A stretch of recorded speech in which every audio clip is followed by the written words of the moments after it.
Olá, turma de Fenômenos de Transporte, sejam todos bem-vindos à nossa videoaula. No tema de hoje, nós vamos estar estudando compressão de gases para condições adiabáticas e isotérmicas. É o nosso título, nosso tema 8, e é um tema extremamente relevante, não só para a nossa disciplina, mas também para a engenharia, para a física, para o nosso dia a dia, pois diversas experiências que fazem parte da nossa vida estão relacionadas a esse fenômeno, esses dois fenômenos. Dentre eles, desde o desodorante que a gente usa até processos de conservação em frigoríficos, industriais e etc. Então, vamos direto ao que interessa. Quero que vocês observem que eu dividi o nosso assunto em duas partes. Na primeira parte, eu vou estar tratando da teoria, tanto da quais são as condições desse processo, como ele se dá, e na segunda parte eu vou estar colocando para vocês aí uma demonstração bem interessante que eu fiz no laboratório para que vocês possam conferir na prática como aplicar toda essa teoria e verificar se bate, né? Então vamos lá. No primeiro assunto nós vamos tratar de compressão adiabática, que todos vão lembrar, é um assunto que a gente já estudou em outras disciplinas. Quando um processo termodinâmico se realiza de modo a não entrar ou sair a energia térmica do sistema, designa-se por processo adiabático. Ou seja, pessoal, não troca calor com o ambiente, o nosso sistema está isolado. Isso acontece na prática se o sistema for perfeitamente isolado do ponto de vista térmico, ou se o processo ocorrer tão rapidamente que não há possibilidade de haver trocas de energia sob a forma de calor. É interessantíssima essa última parte aqui, uma vez que haverá troca de calor, só que ela é desprezível, e isso é importantíssimo para que nossos estudos a gente possa verificar que a compressão adiabática também se dá nesses casos, quando nós temos compressões ou expansões de gás subitamente, e vocês vão conferir tudo isso aí na prática. Então, o que acontece na teoria? Bom, aplicando a primeira lei da termodinâmica, vocês vão verificar que nós temos que calor é igual à variação de energia interna mais o trabalho. Por outro lado, como não há troca com o sistema, Q é igual a zero e, portanto, a variação de energia interna é igual ao nosso trabalho negativo. Isso é importante, pessoal, porque numa compreensão súbita, por exemplo, todo o trabalho necessário para fazer a compreensão vai ser transformado em energia, em variação de energia interna do nosso gás. E isso vai alterar a temperatura, como vocês vão entender. Bom, além disso, verifiquem que se eu tenho duas condições no nosso processo termodinâmico, uma inicial e uma final. Lembrando que a gente está analisando do ponto de vista de estudos de gases, então a gente tem que prestar atenção em três variáveis: pressão, volume e temperatura. Notem que PI/VI é igual a PF/VF, ambos elevado a gama. O que significa isso? Significa que uma dada pressão inicial e volume inicial é igual a uma pressão multiplicada por um volume, ambos finais, elevado a gama. Gama, pessoal, é aquela nossa constantezinha que relaciona o calor específico molar dos nossos gases, se ele é monoatômico ou não. Bom, tudo isso aí a gente vai lembrando, viu? Bom, notem que se não há troca de calor, então PV é igual a constante, PV elevado a lambda é igual a constante. E essa é a peça-chave para que tenhamos a compressão ou expansão adiabática. O coeficiente de expansão adiabática, como eu falei, uma grandeza adimensional definida pela razão entre o calor específico molar e a pressão constante e a volume constante. Dando uma relembrada, né? Aqui é um outro bizuzinho. Para gases monoatômicos, esse coeficiente ele vale 5/3. Para gases diatômicos, o valor ideal é 7/5. E essa relação ela está ligada à nossa constante universal dos gases perfeitos, que vocês vão lembrar lá de 8,31 joules por mol por Kelvin. Então, vamos lá. Já sabemos que na condição adiabática não há troca de calor com o ambiente e a variação de energia interna é igual ao trabalho negativo. Já sabemos que PV elevado a gama é constante.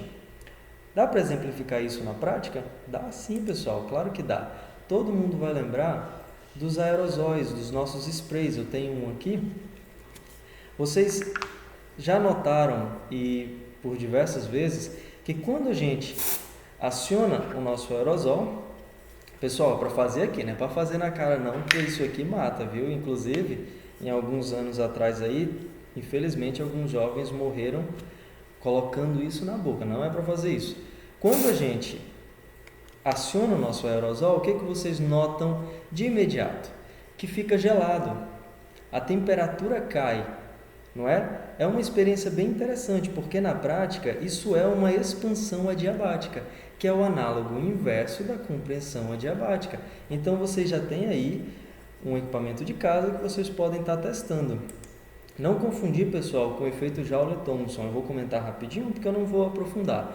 O efeito Joule-Thomson na expansão, que é usado, por exemplo, para atingir temperaturas baixíssimas em laboratório ou empresas, quando eles querem resfriar a muitos graus abaixo de zero. Eles pegam um gás e forçam ele a passar por uma válvula menor ou porosa, nesse caso.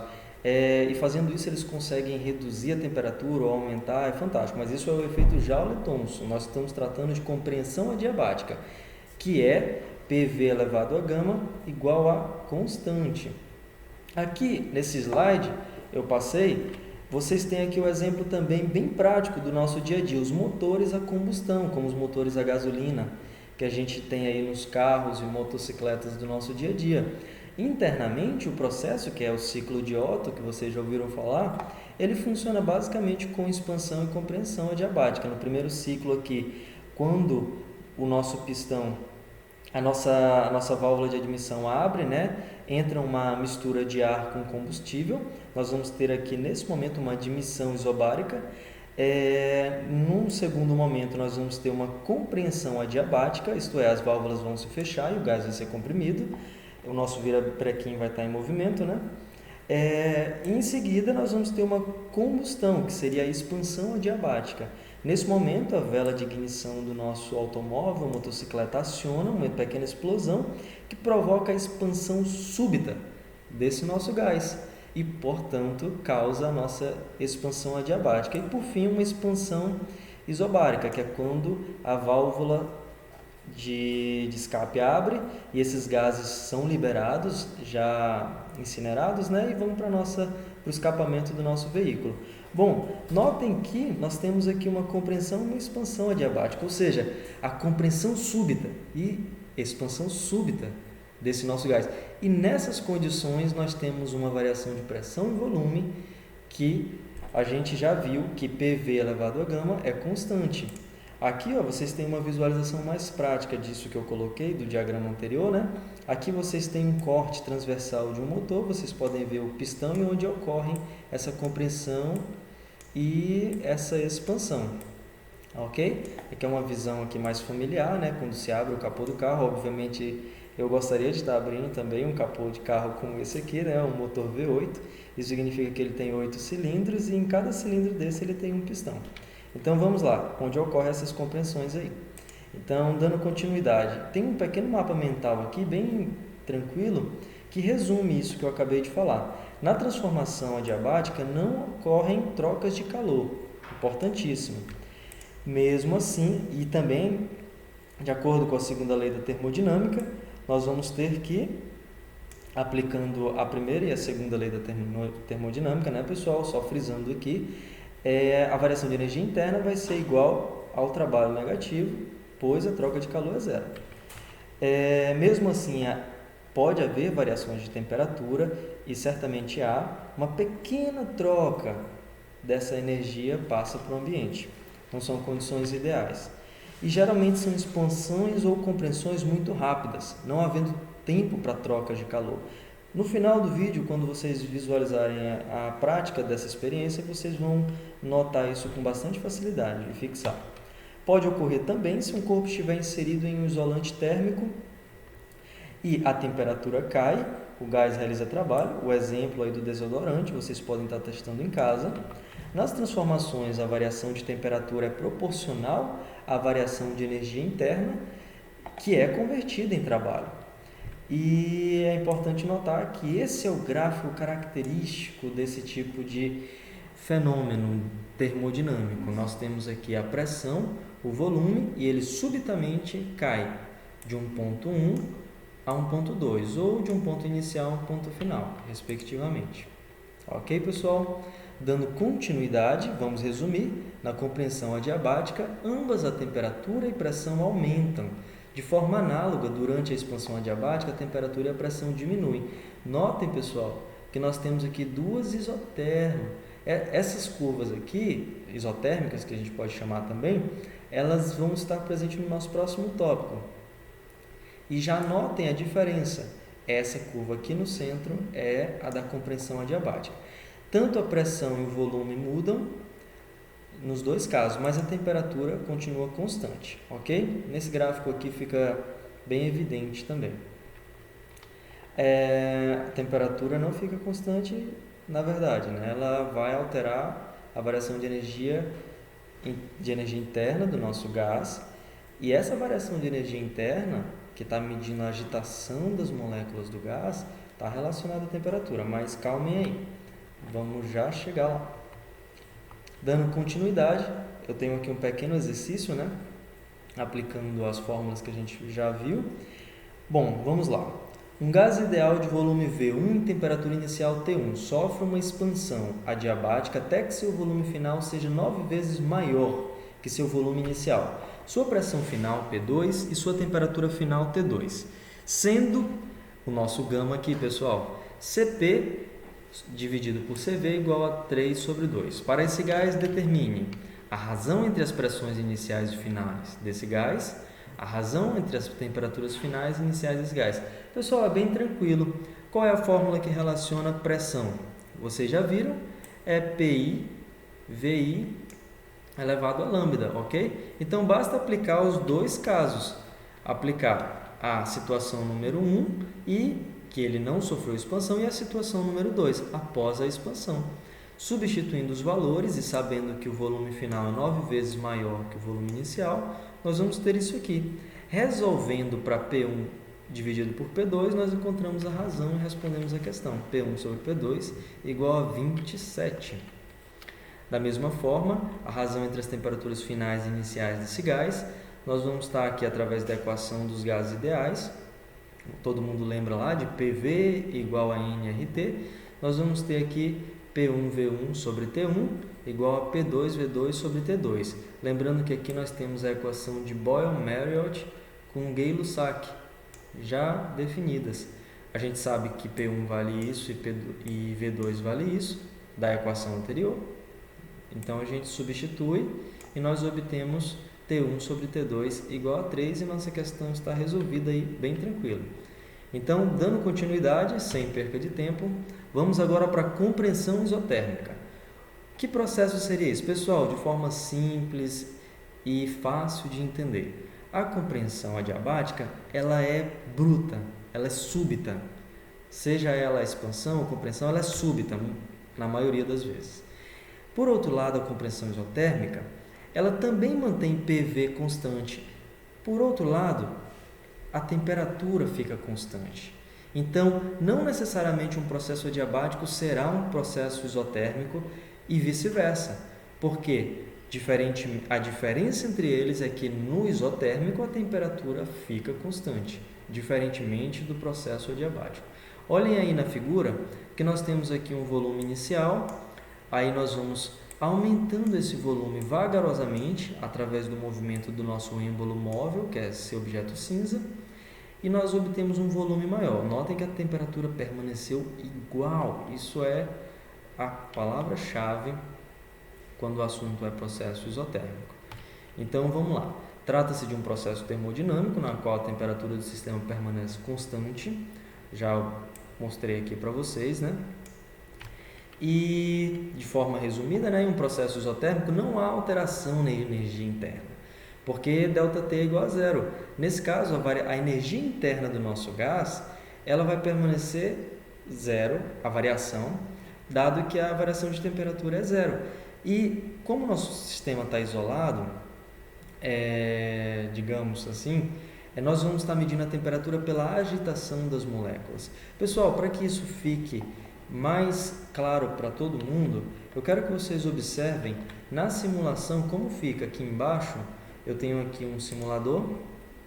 Observem que eu tenho aqui uma caixa e dentro dessa caixa eu vou encher de moléculas de gás. Aqui, ó, tem que fofar aqui o bichinho. Ó, tá cheio de moléculas de gás.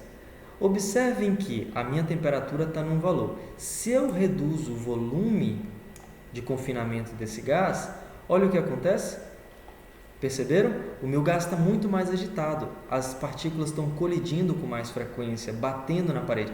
E como a pressão é o número de colisões dessas partículas na parede, a pressão aumentou. Vocês estão vendo aqui o valor crescendo, ó, perto do reloginho, lá embaixo. Aí agora, se eu aumento o volume, a pressão cai para metade do valor. Interessante isso, né? Lembrando que temperatura é o grau de agitação das moléculas. Olha elas se agitando aí com fogo embaixo delas. A molécula com fogo no rabo. Viu, pessoal? Bem simples de entender. Então, eu quero que vocês, voltando aqui para o nosso slide, eu quero que vocês prestem atenção que na compreensão isotérmica, a variação de energia interna é nula, juntamente com a variação de temperatura do nosso gás. E, portanto, para gases ideais, né, Q vai ser diferente de zero. Um processo adiabático não é necessariamente um processo isotérmico, nem um processo isotérmico necessariamente adiabático, só frisando. E, deixando claro aqui que PV é constante também, com a característica de que ΔU é igual a zero. Nós temos aqui a equação do calor, esse aqui é o calor que é transmitido ao ambiente. Quando a gente realiza esse trabalho sobre o gás, digamos, estamos empurrando o êmbolo para comprimir o gás, lentamente e vagarosamente. Esse é o trabalho. Essa fórmula aqui ela é bem conhecida da gente, para quem estuda cálculo integral, uma vez que o gráfico dela é a isotérmica que a gente já viu. Então, nós vamos estar calculando aqui a área, o trabalho realizado é a área sobre essa curva, ok? E ela é dada por essa fórmula aqui. Ok? nRT, de onde ela vem? Da equação da lei geral dos gases ideais, PV igual a nRT. Nós substituímos P, que é constante, por um valor, onde, supondo que o volume que varie e P seja mantido constante, por exemplo. Continuando, nós temos aqui o que eu já comentei, PV igual a nRT constante, portanto a pressão é diretamente proporcional ao inverso do volume e a pressão aumenta na mesma proporção em que o volume diminui, como a gente já viu, ok? Eu mostrei no simulador para vocês aqui, ó, digamos que o movimento que eu fiz lá para comprimir o gás devagar, ele vai manter a agitação das moléculas inalterada, de certa forma a variação tem que ser nula, então nesse caso será liberado calor. Na experiência prática vocês vão ver que no final, quando eu termino de comprimir, a temperatura ela não muda, mas ela tem pequenas variações, mas ela continua a temperatura ambiente, ou seja, continua isotérmica no nosso processo. Nós temos aqui, ó, pessoal, para vocês um resuminho, temperatura inalterada. Toda a compressão isotérmica ela passa por esse espaço. Temperatura inalterada, energia cinética média constante, ou seja, variação de temperatura nula. O volume, digamos que diminui, no caso da compressão, portanto, essas moléculas vão ocupar um espaço menor, então a pressão vai aumentar. O número de colisões das moléculas na parede do recipiente, que é a definição de pressão para gases nesse caso. Na prática, pessoal, a gente vai estar observando isso aí muito nas mudanças de fase, viu? Na evaporação, na fusão. Não sei se vocês lembram, nos laboratórios, quem já pagou essa disciplina em física experimental vai lembrar que quando a gente estava monitorando a curva de evaporação da água, por exemplo, ou de fusão, no caso do gelo, a temperatura na evaporação ela crescia, mas na hora de evaporar ela estabiliza. É como você no dia a dia, cozinhando. Você esquenta a água até 100 graus, dali ela não passa. Ela fica em 100 graus, digamos que seja essa a temperatura de ebulição da água para essas condições. Ela vai ficar em 100 graus até que toda a água seja evaporada. Então, nós vamos ter uma variação de volume, no volume obviamente, né? E a nossa temperatura permaneceu constante, então eu creio que esse seja o exemplo prático mais tranquilo para a gente, ok? Temos um último exemplo aqui, pessoal, ó. Esse exemplo aqui eu vou deixar como um desafio para vocês resolverem. Vocês leiam aqui o enunciado e apliquem as duas fórmulas que a gente acabou de ver. Está até aqui no gráfico, ó. Já está representando aqui a área. Então, eu gostaria que vocês fizessem esse cálculo. Eu tenho uma resposta aqui, né? Depois só deem uma conferida, pausem o vídeo agora. Assim que responderem, vocês dão continuidade aí e vejam a resposta. Tá bom? Então, bom, esse é o nosso assunto, aqui está nossas referências. E agora eu vou deixar para vocês um pequeno vídeo prático explicando um pouquinho mais e mostrando como aplicar essa teoria toda. Beleza? Pessoal, conforme acabamos de ver na teoria, vamos ver como fica na prática a compressão de gases tanto em condições adiabáticas quanto isotérmicas. Para nos auxiliar aqui no laboratório, nós vamos ter à disposição um êmbolo móvel para que nós possamos realizar a compressão e a expansão do gás, no caso nosso estudo vai focar na compressão. Nós temos aqui também um sensor de pressão e um sensor de temperatura. Ambos vão estar monitorando junto do computador e realizando o gráfico de pressão e temperatura para que a gente consiga monitorar se PV é igual a constante, seja ela na condição adiabática ou na condição isotérmica. Lembrando dos conceitos aí, para a gente não esquecer. Na condição adiabática não deve haver troca de calor com o ambiente externo. Portanto, nossa experiência se resume a comprimir fortemente e subitamente o êmbolo até que a gente consiga, e pressionar fixamente, até que a gente consiga visualizar o que acontece com a pressão e a temperatura. Por outro lado, no caso isotérmico, a gente vai pressionar o êmbolo lentamente, com o objetivo de manter o gráfico da temperatura constante. Então vamos lá? Bom, basicamente a experiência já começa com os sensores todos conectados previamente, já tive esse cuidado. Então coloco no volume de 60 ml no êmbolo, seguro firmemente o equipamento e olha só, no gráfico a gente já vai poder ver que tem um movimento súbito dos nossos parâmetros que estão sendo monitorados, a pressão e a temperatura. Bom, vocês não estão vendo agora porque eu vou colocar em escala, eu vou soltar, ou seja, vai realizar a expansão súbita, e vocês vão ver agora, colocando em escala, o que acontece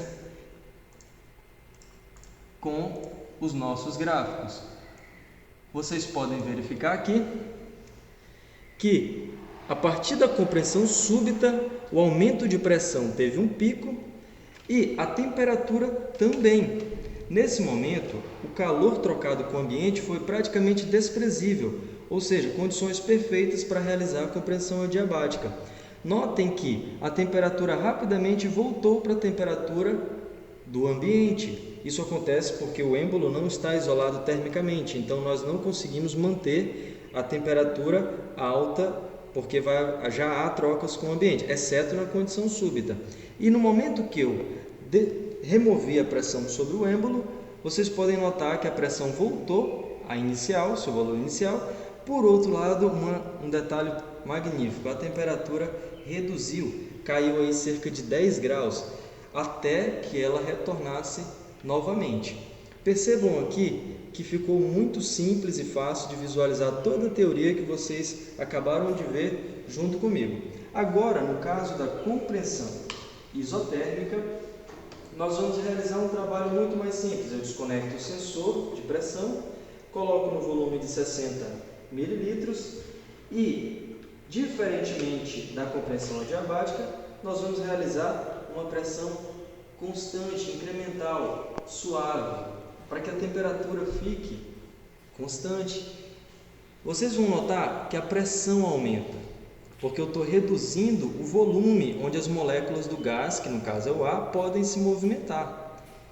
Reduzindo o volume, vocês sabem que pressão é o número de colisões dessas moléculas entre si nas paredes, então, reduzindo-se o volume, nós vamos ter um número bem maior de colisões.